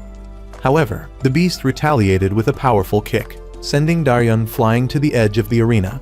His weapon was lost, and Arslan grew frantic. He confronted Rajan, vowing that if anything happened to Daryon, he would take Rajan's head and the beast's as punishment, swearing before the gods. But the king defended Rajan, stating that the prince had released the beast from prison after hearing that Daryon would represent Rajan. He also told the prince that had he cared for his trusted officers like Arslan, he might have been crowned king long ago. The prince acknowledged this advice, as now nothing stood in his way of seizing the throne. At that moment, Narcissus gestured to Daryon to act immediately. The beast charged at Daryon, but Daryon threw a burning cloak into its face. The prince, desperate to see his champion win, tried to rush in to stop Daryon, but Daryon drew a dagger and stabbed the beast in the neck, killing it. The king declared Daryon the victor. Narcissus noted that Daryon had deliberately distracted the beast and hid a short sword on his person, using it to his advantage. However, the prince suddenly changed his stance and refused to accept the result. He drew his sword and demanded that the king relinquish the throne. He also ordered his men to attack, forcing Rajan to take action. Arslan's group quickly left, as they no longer wanted to get involved in the conflict between the two brothers. But the prince's soldiers still targeted them, and just as Arslan was about to be attacked, Jaswant arrived to save him. He explained that this was an internal matter and that if foreign royalty interfered, it would be a disgrace to the country. The prime minister advised the prince to accept the defeat, but he refused, even going so far as to kill the prime minister, leaving the soldiers speechless. Daryon challenged anyone dissatisfied with the result to step forward and fight him. All the soldiers were persuaded by Daryon's words. Rajan declared that the prince had broken the laws of the kingdom, and anyone who supported him would be considered a traitor. No one dared speak up, so Rajan ordered the prince's arrest, as he was now nothing more than a murderer. Jaswant then rushed to the prime minister, who believed this was the result of choosing the wrong person to serve. He hoped Jaswant would not follow his path and then passed away. Shortly after, the king fell ill once more, aware that his time was near. He hoped his two sons would no longer fight, and he asked Rajan to forgive his brother. Rajan promised, and soon after, the king passed away. His funeral was quickly organized, and many people attended, showing the king's success in his rule. Rajan, although crying in front of the king, was thought by most to be pretending, but Narcissus believed his tears were real. Not long after, Jaswant was freed and brought to meet Arslan. Arslan asked him what he planned to do now, and Jaswant replied that this place no longer belonged to him. Arslan then invited him to join him. However, Rajan later came to invite Arslan to a banquet that evening. Arslan wasn't sure of the banquet's purpose, but that night, the appearance of the former crown prince provided the answer. Narcissus explained that it was the prince's final meal before his execution. The prince then knelt before Rajan, begging for his life, but Rajan was determined not to let him live. When the prince saw Arslan, he shattered a vase and used a shard to try and attack him. But Kishward's eagle intervened, blinding the prince in one eye. Rajan, not wanting to let the prince live and disrupt the banquet, ordered his immediate execution. The next day, the prince's head was displayed outside the palace as a reminder to the people. Having helped Rajan ascend to the throne, he now wanted to return the favor by helping Arslan reclaim his kingdom. He suggested lending Arslan 500 cavalry. He appeared generous and offered to lend 3,000 soldiers if Arslan wanted them. Arslan had no choice but to accept, but when he left, Rajan revealed his true deceitful nature. Rajan had informed his trusted men that the 3,000 soldiers would temporarily serve as spies to monitor Arslan's movements. Once Arslan let his guard down, Rajan would teach him a lesson. However, Jaswant overheard this plan. Not long after, Arslan's group set off to return to their country. They were pleased to have Rajan's 3,000 soldiers accompanying them, and the commanders of this force followed their orders without question. But that night, Rajan secretly launched an attack and invaded Arslan's camp. Once again, Rajan fell into a trap and was ambushed by Arslan's forces. The commander of the 3,000 cavalry was captured, and Rajan was surrounded by Arslan's entire group of trusted men. He had no idea how they had discovered his plan, but Jaswant revealed himself. Rajan had no choice but to surrender and allow himself to be bound. Arslan then informed him that he would not take his life, but would instead take him to Pars for 2 years. However, Narcissus wanted to be more forceful and suggested sending letters informing neighboring countries of Rajan's absence. Rajan was terrified, as the neighboring countries had been eyeing his kingdom for a long time, and if he were gone for 2 years, he might not have a kingdom to return to. Therefore, Arslan proposed that Rajan sign a 3-year non-aggression pact. With no other choice, Rajan agreed and left. Alfred wondered why they didn't force Rajan to sign a longer pact, but Narcissus explained that Rajan wouldn't be able to wait that long. They would only pressure him for 3 years, during which time they must reclaim the kingdom. Arslan realized that Rajan had played him like this because he had been too weak, and despite the betrayal, Arslan couldn't bring himself to hate Rajan. Jaswant then told Arslan that if war broke out between his country and Pars, he would stand with his homeland. But since Arslan had saved his life several times, he would serve Arslan until the conflict with Rajan occurred. Thus, Arslan gained another loyal companion, and the focus of the conflict shifted back to Pars. Not long after, Guise learned that Bodin had seized an important fortress and was holding it, intending to execute the king and queen and force the king of the Holy Kingdom to repent for his foolish mistakes. Guise did not want to follow Bodin's orders and decided to take back the fortress.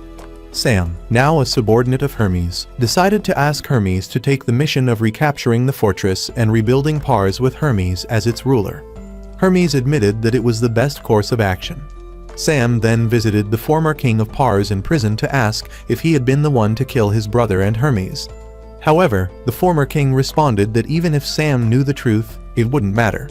Sam didn't have much time to pressure the king, so he left. Meanwhile, Hermes went to meet Guise to ask for permission to handle the Bodin situation. Guise agreed and informed his subordinates that even if Hermes had some hidden agenda, it was better for him to deal with Bodin and take the losses than to handle the matter personally. Soon, Hermes had gathered an army of 10,000 soldiers and set out to deal with Bodin and reclaim the fortress. While asking the locals about the situation, Sam learned that some knights of the temple order had disguised themselves as bandits to exploit the people. One of them, a one-eyed man, had stepped forward to deal with them. After hearing the description, Sam guessed who it was and requested permission from Hermes to recruit this person. The man was Cubard, who had once served in Shapur but had since been captured. Cubard no longer served anyone and was living a life of wandering, indulging in alcohol and women. However, Sam invited him to serve Hermes, the true king of Pars. Not long after, Hermes' army arrived at the fortress occupied by Bodin and burned the holy flag to provoke him. Bodin, known for his temper, immediately led his forces into battle. At this point, it was revealed that Xander was still alive, and Sam had divided his forces to prepare for the attack. After one day of fighting, Bodin's forces lost 2,000 men, and the remaining soldiers decided to fortify themselves within the fortress. However, Cubard met with Hermes and asked what his plans were once he regained the throne. Hermes stated that he wanted to bring peace and reclaim the lost throne. Cubard, however, decided not to participate anymore because he wanted to continue living freely as he had been. Hermes did not press him and allowed Cubard to leave with a reward for his role in the battle. Cubard later told Sam that the reason he refused to join was because he knew there would inevitably be a civil war between Arslan and Hermes. What surprised him was that someone who hated the court system, like Narcissus, was following Arslan. Not long after, Narcissus drafted 2 proclamations. The first was to expel the Holy Kingdom from the capital, and the second was to abolish slavery. Thanks to these proclamations, Arslan would now be known as the Liberator. Once Arslan overcame his weaknesses, he would become a figure remembered in history. Due to these declarations, many lords began to rally behind Arslan to help expel the invaders. Narcissus was surprised by the large number of people who chose to follow Arslan, especially one lord named Lucian, who was not a typical mercenary. That night, Narcissus sensed that having so many lords gathering together could create problems, and the first issue arose when Jaswant had a disagreement with one of the lords. The two were about to fight when Kishward stepped in to stop them. Arslan had to find Narcissus immediately to resolve the issue. Narcissus believed the problem stemmed from Arslan surrounding himself with people of low social status. The first step, according to Narcissus, was for Arslan to strip him of his title as High Priest, a position reserved for older, more experienced individuals. Narcissus believed that he should only handle the military, and Arslan should appoint Lord Lucian as the new High Priest, as Lucian was considered a reasonable person who would assist them in their plan. Lucian was then called to meet Arslan, where they informed him of Hermes' current efforts to build his forces to reclaim the kingdom. However, they could not allow Hermes to take the throne because he had allied with the Holy Kingdom, which had led to the country's downfall. Lucian, after hearing this, decided to oppose Hermes' claim to the throne and promised to support Arslan. Arslan had heard rumors that the king had been the one who killed Hermes' father and took the throne, so he understood why Hermes might seek revenge. Arslan decided that he would focus on liberating the people first before dealing with other matters. Narcissus later discussed with Darion that Arslan was still too young to bear such heavy responsibilities. They could not deny that Arslan might eventually hand the throne to Hermes to atone for his father's sins. Therefore, they needed to show Arslan the value and responsibility of the throne so that he wouldn't give it away so easily. Meanwhile, Hermes and his forces had completely taken over the fortress, and Bodin, along with the others, had fled. Hermes felt pity for them, as they had been abandoned by their own gods and commanders.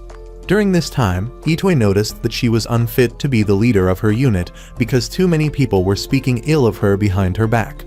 Recognizing that their criticisms were not unfounded, Itoy revealed her true identity as a woman and secretly left the ranks to patrol. She was eventually taken in by a merchant who employed her to serve wine to the soldiers. Itoy later snuck into the feast that Arslan's troops were holding and poured wine for the soldiers. She realized that the Pars forces would soon rise up, but still believed that the Holy Kingdom could not be defeated. After leaving the feast and muttering to herself, Itoy was spotted by Alfred, who explained that he had no place at the feast either, so he had sneaked out. Alfred then spoke about his fondness for Narcissus, which Itoy misunderstood as implying that Pars was abducting young women to make them wives, which she saw as a disgrace. The soldier whom Itoy had served wine to earlier approached her, attempting to flirt, but Itoy quickly knocked him out. Arslan accidentally saw Itoy, and Itoy was surprised that Arslan was still alive. She also noticed that Arslan didn't recognize her, so they both dragged the soldier they had just knocked out into a corner. Arslan then decided to help Itoy leave without being noticed by the soldiers. Jeev saw them and hoped the goddess of love would guide him. Arslan then took Itoy to the city walls and they talked for a while. Arslan asked why Itoy was here, and she lied, saying that her family was in need, so she had to earn money. When Arslan offered to help, she refused. Itoy asked why someone like Arslan was here, and Arslan revealed that he was preparing to join the battle to reclaim his homeland. He also shared that Itoy was the one who had given him the motivation and helped him understand the world, showing him the good and bad of his country. Because of that, he wanted to change the country for the better. Itoy was surprised by how mature Arslan had become, no longer the weak person she had once known. She told him he should be proud of who he was, which gave Arslan the determination he needed to carry on. Arslan then took Itoy out of the city, helping her escape by using a merchant's cart. Itoy realized she had forgotten to ask Arslan's name, but hoped they would meet again on the battlefield. The next day, Arslan met with his trusted subordinates and declared that he would not hand the throne to Hermes, even though Hermes was the true heir. Arslan believed that he had to become king to have the authority to free the slaves, a decree that had just been approved. He hoped they would support him in this journey. Everyone knelt before him, vowing to make his dream a reality. A few days later, thanks to Lucian handling the role of high priest, Narcissus had more time to focus on military matters. He and Darion later witnessed a quarrel between Jaswant and a nobleman named Zara, the son of a lord. Zara was unhappy that he had to serve under Darion and couldn't prove himself on the front lines. Jeev intervened, asking both sides to stop arguing and listen to him play his lute. Narcissus then promised to find a satisfactory resolution for Zara, who, out of respect for Narcissus, agreed to leave. Zara believed Arslan was putting too many suspicious people in important positions. Narcissus then went off to think of a plan to solve the current discord. Meanwhile, Cubard, who was on his way to Kishward's fortress, was discovered by Xander's men. They assumed Cubard was plotting against Hermes and intended to deal with him. Cubard, in turn, apologized, knowing he would eventually have to face Sam. During this time, Jeev encountered Esfin, Shapur's younger brother.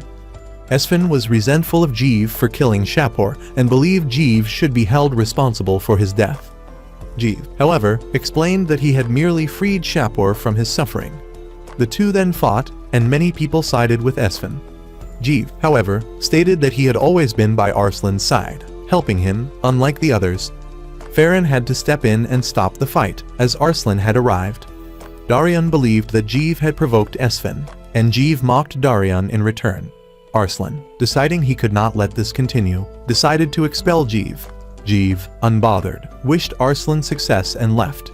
However, this was part of Narcissus' plan. Narcissus needed Jeev to play the role of the villain to help ease tensions for a while. Jeev left, but Narcissus had asked him to find someone who would help Arslan ascend to the throne. A few days later, Arslan's army began their march to reclaim the capital. Guis, upon hearing the news, gathered all the scattered troops across Pars and brought them to the capital. Hermes, however, didn't care, knowing that sooner or later he would march back to take Arslan's head. Guis would continue to manipulate Hermes as long as he could. Meanwhile, Arslan's army set up camp and planned to take the next fortress. The fortress had a narrow path that could be used to attack, but they decided not to waste time on it and would attack the fortress directly instead. Zara, Esfin, and another person named Tuss requested to take the narrow path for Arslan. However, Arslan refused, stating that he didn't want to waste manpower on a pointless fight. The next day, during the march, Zara, eager to prove himself, led his troops forward. Esfin also wanted to earn credit, and Tuss couldn't back down either. The three of them took a few thousand men into the narrow path, only to be ambushed and trapped with no way to retreat. Arslan soon heard the news, and Narcissus gave him two choices. One was to go save them, and the other was to abandon them. Of course, saving them would be difficult, but Arslan decided to send scouts ahead before sending a rescue team. However, when Alayam and Elfried returned from scouting, they reported that it was too dark and there was no moon. But then, the sound of Jeev's lute unexpectedly echoed through the night, guiding Arslan's way. Thanks to this, just when Zara, Esfen, and Tus were surrounded and on the brink of sacrifice, Arslan led his troops to rescue them. The three of them then asked why Arslan didn't abandon them, to which he replied that this battle would be brutal, and he needed all the resources he could get. Meanwhile, Farron went to say goodbye to Jeev and to relay a message from Arslan. Jeev played a piece of music, hoping that Farron would remember it after he left. At the same time, Hermes received the news that Arslan was on his way to reclaim the capital, so he decided to intercept him. Guiz, hearing that Arslan was bringing 60,000 troops, suspected that the number might be inflated, so he prepared 100,000 men to engage in battle. Although it was a large number, Guiz didn't want to be complacent, as it was possible that the 60,000 was an underestimation, and the actual number could be much higher. When Hermes returned, he claimed that he had 30,000 men and wanted to borrow an additional 70,000 troops from Guiz to defeat Arslan. Guiz agreed to lend them but insisted that Hermes would have to return them later. Hermes reluctantly left, still frustrated by the disrespect he had faced from the others. In the meantime, Elam and Alfred had been gathering information in the capital. They were discovered by the soldiers, so they had to pretend to be a couple on the run to avoid suspicion. They entered a tavern where the soldiers were gathering and learned that the Holy Kingdom's soldiers were irritated with Xander and Sam's men, who were boasting after capturing Baden's fortress. They also overheard that Hermes was preparing to lead 100,000 men to continue the fight, so they quickly left. That night, Hermes visited the king to inform him that Arslan was coming to rescue him. However, the king dismissed it, saying he wasn't so pathetic as to need his son to save him. What the king didn't know was how obsessed Hermes was with this task, even willing to collaborate with the enemy and shed the blood of his own people. The king told Hermes that he had appeared in a prophecy, something Hermes was unaware of. Hermes, determined, vowed that the next time, he would bring Arslan's head as a gift for the king. The king only smiled lightly as Hermes left. The next day, Hermes began marching with his troops, while Arslan's group learned that Sam was also part of Hermes' army. Narcissus would soon come up with a plan to deal with this. The following day, Arslan practiced sword fighting with Daryan, catching the attention of the new recruits. He then asked Daryan and several commanders to teach the recruits how to use weapons skillfully to help in the upcoming battle. Narcissus noticed that Daryan still had doubts about Arslan's decisions, but if Daryan refused to serve Hermes, he should place his trust in Arslan. That night, Arslan met with Narcissus, who knew that Arslan was concerned about the soldiers. Most of the infantry were former slaves, so they lacked much combat experience. But instead of just fighting and being dependent on orders, Arslan decided to give them training that they could join voluntarily, which would help them feel like fully free individuals. Meanwhile, Alfred thought that Farron might feel a bit lonely after Jeev's departure. However, Farron didn't feel that way, as her god had told her that even if Jeev left, his heart would always be with Arslan. Arslan's army soon reached the fortress they were aiming for. It had once been an abandoned stronghold, but the Holy Kingdom had captured and repurposed it. The fortress was commanded by Barca, who had been sheltering Itoy all this time. Itoy was upset about having to cooperate with Par's soldiers and Hermes this time, but Barca explained that Guiz needed them to stop the enemy from advancing any further, and Itoy should see this as a challenge they needed to overcome. The next day, both armies were ready for the upcoming battle. That morning, Hermes stood up to boost the morale of the Holy Kingdom's army, secretly smiling to himself as he realized how easily these devout followers could be manipulated. On Arslan's side, he had chosen those who would go to the battlefield and lay siege to the city. However, when they arrived at the battlefield, many of the soldiers began to lose heart because Sam was on the opposing side. Sam had always been famous for his exceptional defensive skills, but Arslan was determined to fight until the end. At that moment, Itoy arrived to ask Barca if she could join the front lines. She didn't want to stay in the back anymore and wanted to help in the fight against the heathens. Alfred also wanted to fight on the front lines. Farron remembered that Alfred belonged to the Zat tribe, a nomadic group that didn't recognize the Par's royal family but was now helping Arslan. Alfred, however, simply felt that Arslan was going to do something interesting.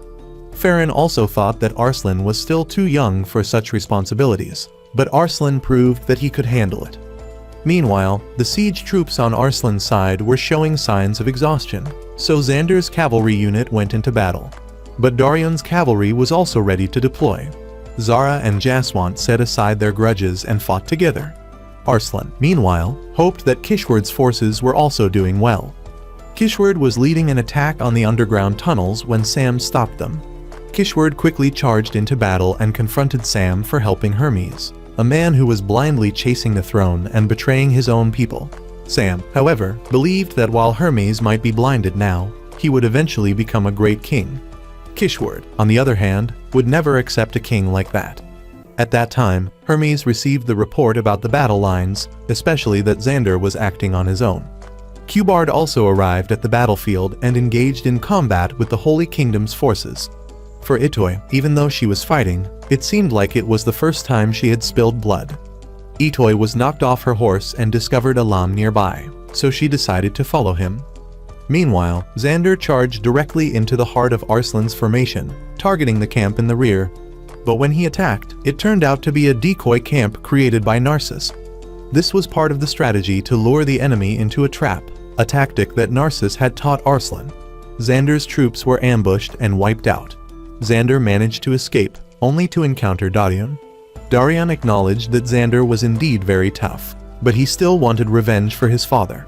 He believed that once Hermes ascended the throne, Carlin would be exonerated because Carlin had known the true king and helped Hermes reclaim the throne. As for Kishward, he didn't want to fight Sam, but Sam insisted that both of them had their own paths to follow. One forest cannot have two tigers, and one country cannot have two kings. Sam was then disarmed, but his soldiers protected him. The enemy closed in, trapping Kishward. Darion, feeling regret, thought that if he and Xander had served the same master, they could have been allies. Darion then charged with Xander, delivering a final blow. Thanks to his lighter spear, Darion struck first, knocking Xander down. However, a wizard appeared and made Xander's body vanish. Meanwhile, Arslan discovered that his camp had been found, and the one who had located it was Itoy.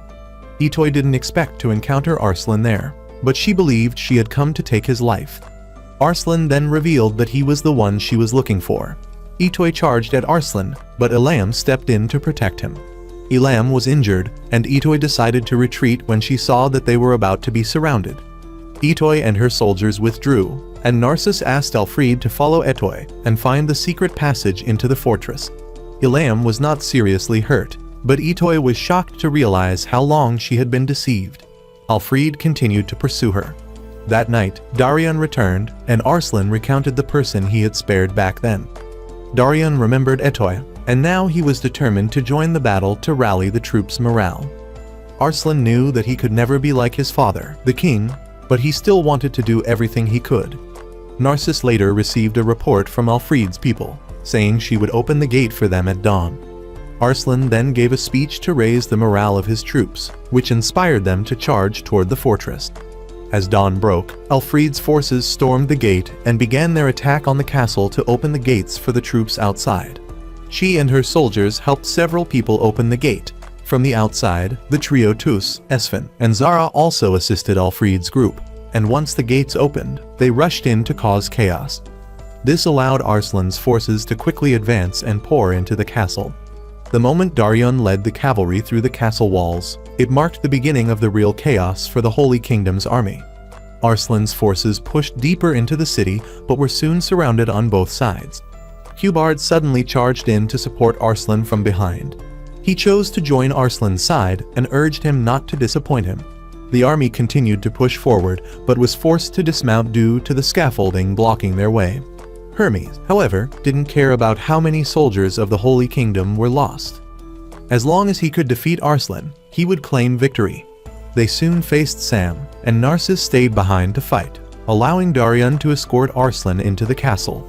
They were then blocked by a group of archers, but Farron stepped forward, claiming that the arrows of the wicked would never touch her, for she was blessed by the gods. Arslan and Darion continued their advance and finally confronted Hermes. Hermes declared that no matter how far Arslan went, he would die there by his hand, but Arslan offered him a chance to join him in his journey to become a true king. He couldn't abdicate because of his responsibility to those who supported him.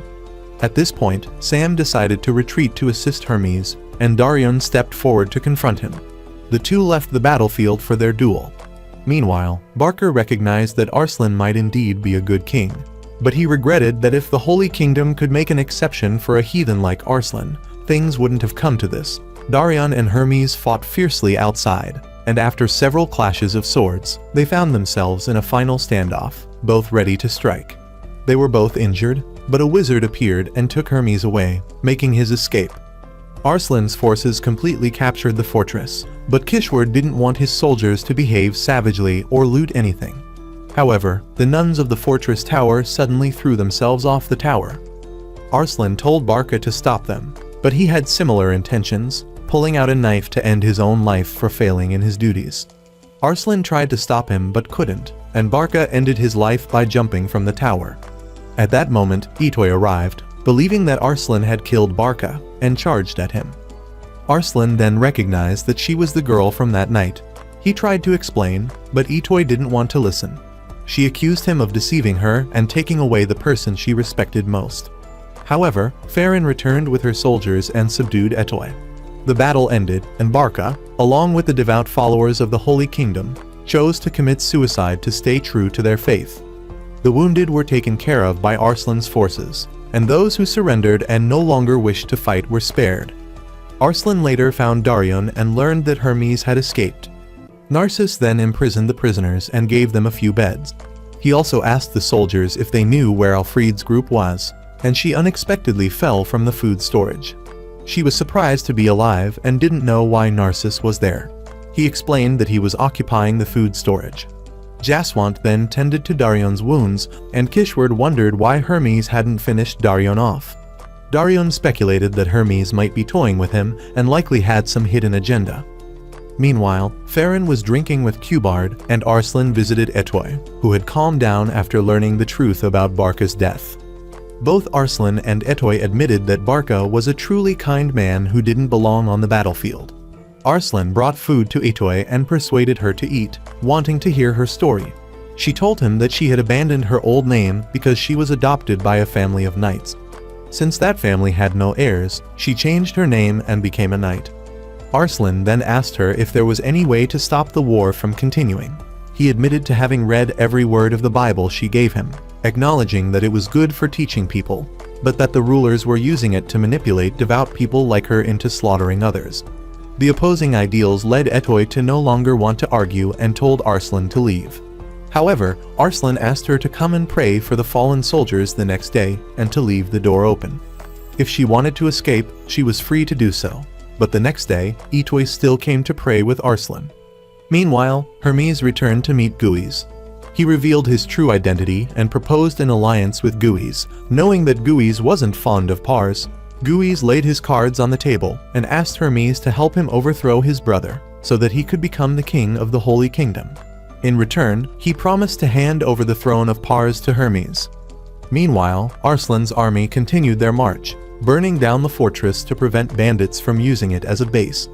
The prisoners from the Holy Kingdom were given time before being released, to avoid a shortage of food. Itoy followed along to tend to the wounded, and Aleum had to help as Itoy seemed to be of little use other than in battle. One night, as they made camp, Itoy went to fetch water to care for a pregnant woman. She had a brief conversation with Farron and learned why everyone followed Arslan. Even though she heard everything, Itoy pretended not to understand. That evening, Arslan went to find Itoy to return the Bible. Itoy thought that Arslan was being reckless and disrespecting his own life by coming to a place like this. They moved to a corner to talk, and Itoy refused to take the Bible back from him.